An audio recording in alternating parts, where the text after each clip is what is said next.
So nga pala mga guys, kami nga pala ay may pinuntahan. Pumunta nga pala kami sa aking pamangkin para i-celebrate ang kanyang birthday. Ayan na nga guys, umulan nga pala dyan kaya madulas. At yung mga ulap nga guys, bumababa na dahil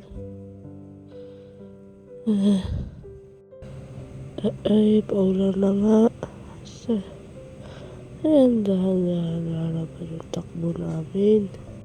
At hindi masyadong mabilis. Dahil hindi pa naman yun nagsisimula. At ayun nga, makita nyo mga guys. Grabe dilim na. Kasi sa unahan namin guys ay umuulan na. Ayan na, nakadaan na pala kami doon sa isa kasi doon sa isa may ulan na. Ayan. Yung napakagandang bundok ng Berong. Kaya makita guys dahil natakpan na ito ng mga ulap. Kasi bumababa na yung mga ulap guys. So kagaya nun, natakpan na siya. Kaya hindi na siya maganda tignan. Marami na nga palang mga bahay dyan guys. At may mga kurente na. Yung galing po yan sa sabang kurente na yan. Medyo madulas na yung daan guys. Tapos walang tigil pag-ulan po. Sama tayo, pwede. Ang ganito doon ipabili. Ice Camoy. Here is there to the beach side. I get it to you. Sending me. I get it to be there. I see and stop. Here the beach side. I'll get the me.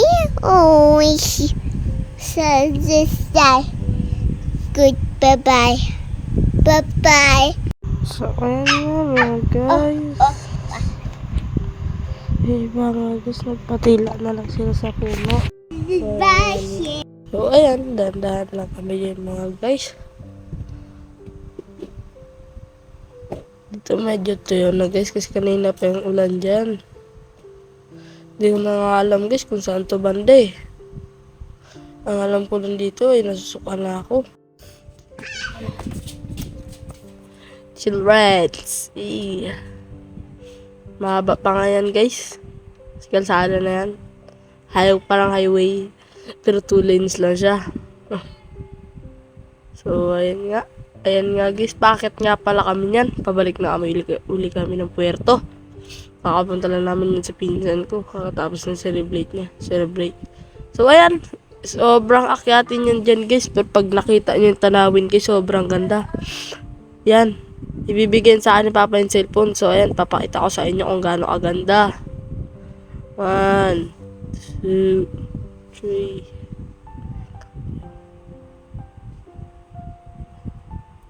Hindi na makita guys. Dami ng mangroves. Mangroves nila. So ayan. Di nga lang nakita pero maganda. Hindi nakita na masyado. Sobrang ganda niyan mga guys.